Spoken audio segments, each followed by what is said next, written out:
Hello friend, कैसे हैं? आपके अपने चैनल एजुकेशन एक्सप्रेस टीचर्स में स्वागत है। आज आप लोगों के लिए सीटेट का क्वेश्चन लेकर के आए हैं, जो सीटेट एग्ज़ाम 2023 के लिए इम्पोर्टेंट होने वाला है। आज यह क्वेश्चन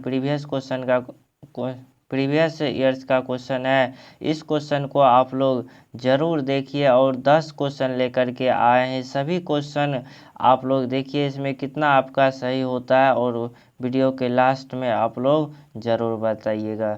चलिए इस क्वेश्चन को स्टार्ट करते हैं। तो आपका पहला क्वेश्चन यहाँ आ चुका है स्क्रीन पर। यह क्वेश्चन, चलिए इस क्वेश्चन को देखते हैं।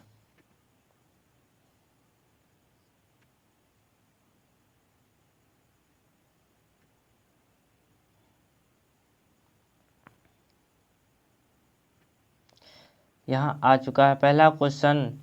निम्नलिखित में से कौन सा कथन बच्चों में विलोचनात्मक चिंतन को बढ़ावा देने का उदाहरण है?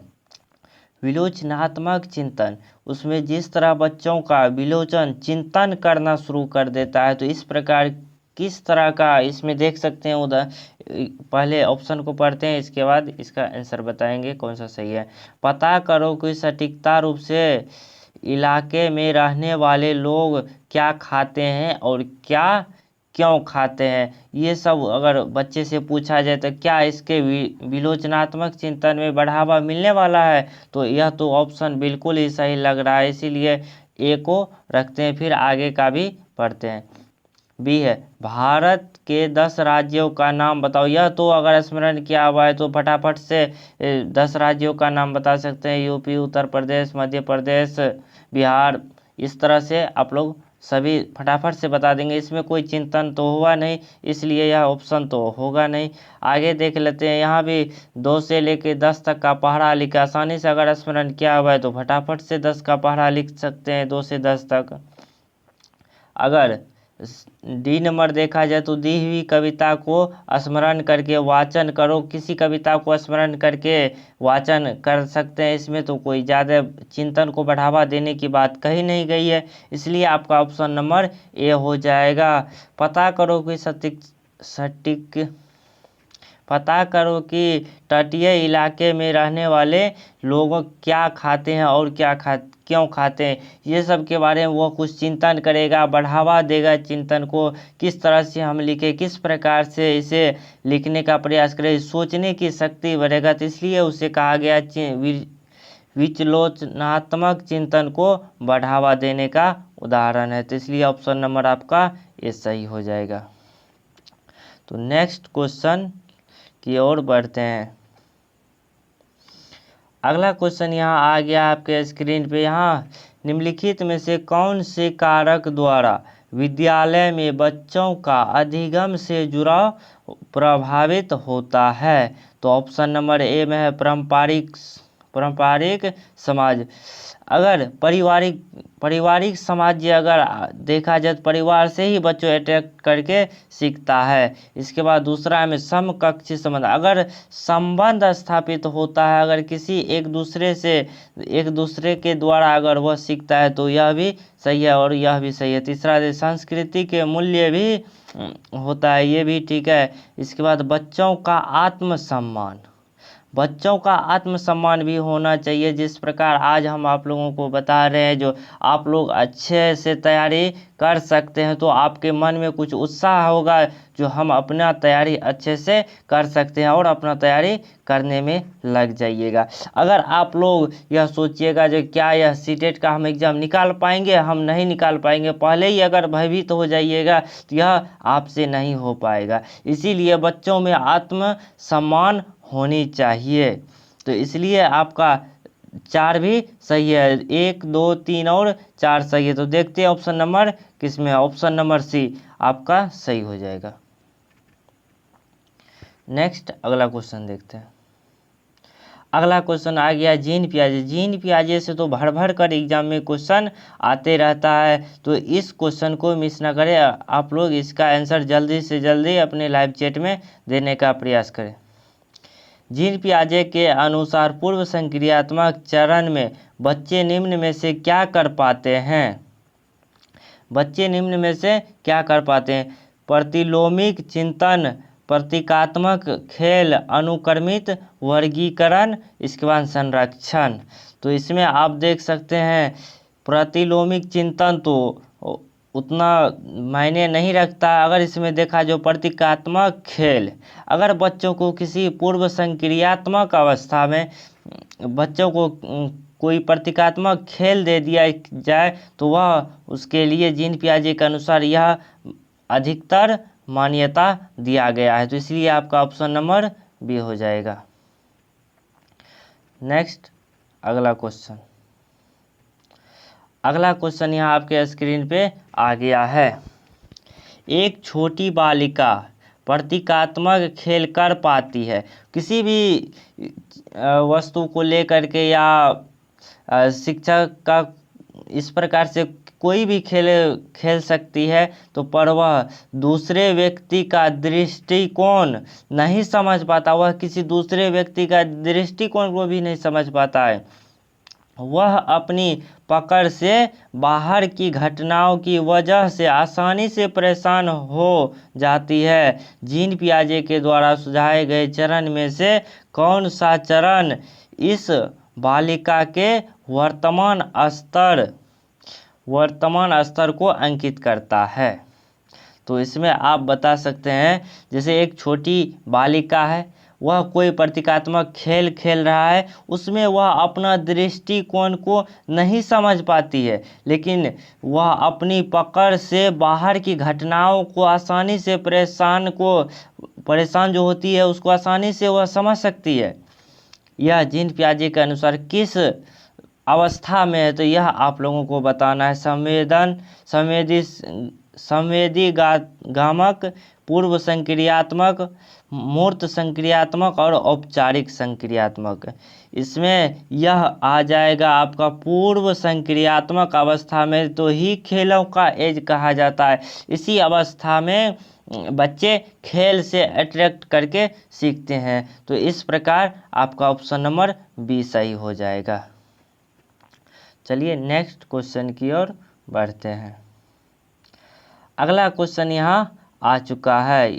फटाफट से आप लोग लाइव चैट में इसका आंसर देते रहिए, इसका कौन कौन सा सही है। तो चलिए इस क्वेश्चन को पढ़ते हैं। निम्नलिखित में से कौन सा अभिलक्षण कोलबर्ग के नैतिक विकास के मॉडल में सम्मिलित है? ऑप्शन नंबर ए में नैतिक विकास के चरणों का स्वरूप स्वाभाविक होता है, तो बिल्कुल बेहतर लग रहा है ऑप्शन ए। फिर भी आगे का ऑप्शन भी पढ़ते हैं। नैतिक चिंतन के विकास में निरंतरता होती है, तो ये भी सही लग रहा है। आगे फिर भी देखते हैं। सबसे बेहतर यहाँ ऑप्शन नंबर ए है। तो नैतिक विकास का मुख्य संस्कृति मूल्यों पर निर्भर करता है। नैतिक विकास का एक क्रमिक प्रक्रिया नहीं है, यह तो होगा नहीं। तो आपका सबसे इसमें बेस्ट ऑप्शन आ जाएगा, ऑप्शन नंबर ए ही सही हो जाएगा। इसमें जो सबसे ज़्यादा सटीक लग रहा है वही आपका आंसर हो जाएगा। इस प्रकार का भी क्वेश्चन आपके सीटेट एग्जाम में देखने को मिलता है। तो आपको सभी ऑप्शन सही दिया जाएगा, लेकिन सबसे ज़्यादा मान्यता किसको दिया गया है ये देखना है, वही आपका आंसर हो जाएगा। अगला देख सकते हैं यहाँ वाइगोस्की से क्वेश्चन आ चुका है। इसमें वाइगोस्की के अनुसार निम्नलिखित में से किसके लिए सीमा पथ विकास क्षेत्र का इस्तेमाल करना चाहिए? सीमा पथ विकास का क्षेत्र का इस्तेमाल करना चाहिए। अध्यापन केवल मूल्यांकन, प्रभावी बौद्धिकता की पहचान। जिस भी ऑप्शन में आप देख सकते हैं केवल लग गया, उसको पहले देखते ही कट कर देना है। इसके बाद प्रवाह बौद्धिकता की पहचान, ये तो होगा नहीं, आपका ऑप्शन नंबर ए हो जाएगा। इस तरह से ये क्वेश्चन सॉल्व होता है। नेक्स्ट अगला क्वेश्चन देखते हैं।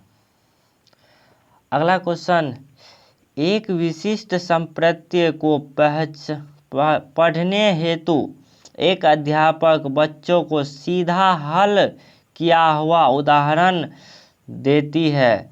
तो लेव वाइगोस्की के अनुसार अध्यापिका किस रणनीति का उपयोग कर रहा है। तो अगर इस प्रकार का क्वेश्चन दिख जाए तो वह आप देख सकते हैं, इसका बताने का प्रयास करते हैं। अगर आप लोग जल्दी से जल्दी इसका लाइव चैट में आंसर बताएं। तो जब भी कोई भी अध्यापिका या कोई भी शिक्षक, कोई भी टीचर अगर किसी बच्चों को आधा हल करके उदाहरण दिया जाता है, लो इसे आप आगे हल करके मुझे दो, तो इसमें आप लोग यह कौन सा रणनीति का वो इस्तेमाल कर रही है। तो यह इसमें ऑप्शन में दिया हुआ है अवलोकन अधिगम, पार, इसके बाद द्वंद्वात्मक अधिगम, एक अनुकूल। तो इसमें वह अवलोकन अधिगम को रणनीति का इस्तेमाल करके वह अध्यापिका बच्चों को सिखा रही है। तो इस प्रकार से यह क्वेश्चन सॉल्व होता है। आगे अगला क्वेश्चन, यह महत्वपूर्ण है कि कोई अध्यापक बच्चों को बुद्धि लब्धि के आधार पर स्थिर समूह में पृथक ना करे, क्योंकि पृथक ना करे नेगेटिव क्वेश्चन है, इसको आप लोग ध्यान से देखेंगे और सही सही आंसर जल्दी से लाइव चैट में बताएं। यह अध्यापक के लिए असुविधाजनक है, अध्यापक के लिए असुविधाजनक है। तो ऐसा यही निगेटिव वर्ड है, निगेटिव वर्ड को आप लोग छांटने का प्रयास कीजिए। यह निगेटिव वर्ड है तो इसको पहले हटा दिए। यह विद्यालयों के लिए असुविधाजनक है, यहाँ भी निगेटिव हो गया, ये भी नहीं होगा। यह बच्चों के एक दूसरे के साथ अंतः समूह प्रतिस्पर्धा नहीं करने देता, नहीं करने देता, यह भी नेगेटिव वर्ड है, इसको भी हटा दे। अब आ गया ऑप्शन नंबर डी, बुद्धि लब्धि संकलनात्मक स्थायी नहीं है और यह बच्चों को चिन्हित करने के लिए जिम्मेदार हो सकती है। तो यह ऑप्शन बिल्कुल ही सही है, आपका ऑप्शन नंबर डी सही हो जाएगा। नेक्स्ट अगला क्वेश्चन देखते हैं। अगला क्वेश्चन यहाँ आप लोगों के सामने आ गया है। यह क्वेश्चन, यह महत्वपूर्ण है कि कोई अध्यापक बच्चों को बुद्धि लब्धि के आधार पर विशेषता समूह को पृथक ना करे, क्योंकि यह सेम क्वेश्चन रिपीट हो गया। तो इसका आंसर अभी आप लोगों को बता ही दिए हैं, ऑप्शन नंबर डी हो जाएगा। नेक्स्ट अगला आ गया, हावर्ड गार्डनर के एक मिनट आपको थोड़ा हावर्ड गार्डनर के सिद्धांत के अनुसार एक कक्षा में तरह तरह की अध्यापन रणनीति का इस्तेमाल होना जरूरी है, क्योंकि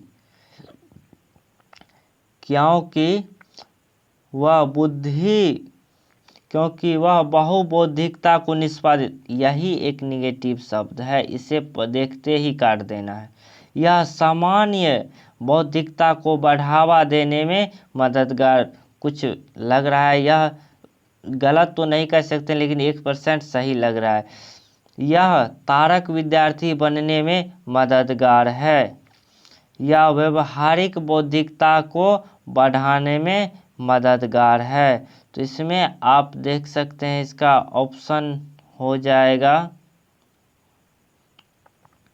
इसका हो जाएगा डी नंबर सही हो जाएगा। हावर्ड गार्डनर के सिद्धांत के अनुसार किस रणनीति का इस्तेमाल किया जरूरी है, तो पॉजिटिव ही पूछा गया है, तो इसलिए आपका आंसर पॉजिटिव में ही होगा, व्यवहारिक बौद्धिकता को बढ़ावा देने में मददगार। इसके बाद एक तो ऑप्शन नंबर आ जाता है बी, ऑप्शन नंबर बी, यह तारक चिंतन है। तो इसलिए अगर इसमें देखा जाए, अगर निगेटिव रहता तो ऑप्शन नंबर ए सही हो जाता। इसमें कुछ एरर्स है, तो इस क्वेश्चन को हम अगले क्लास में लेकर के आएंगे। इसमें बी, सी और डी ये तीनों सही लग रहा है। अगर निगेटिव नहीं लिखा हुआ होता तो यह ऑप्शन ए आपका सही हो जाता। तो चलिए नेक्स्ट आगे बढ़ते हैं। यह आपका लास्ट क्वेश्चन था। आज 10 क्वेश्चन लेकर के आए थे, 10 में आपका कितना सही कर पाए हैं आप अपना स्कोर इस लाइव चैट में ज़रूर बताएं आप सबों का कितना आया। तब तक हम वेट।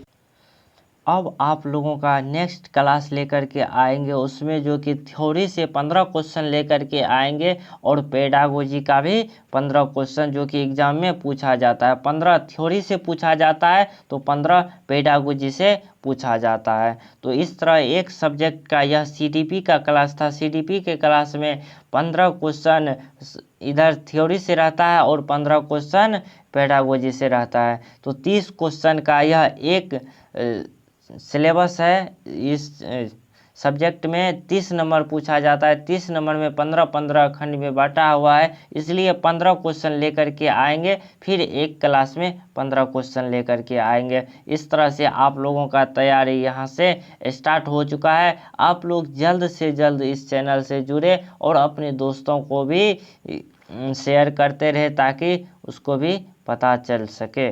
तो आज का क्लास यहीं ख़त्म करते हैं। जय हिंद।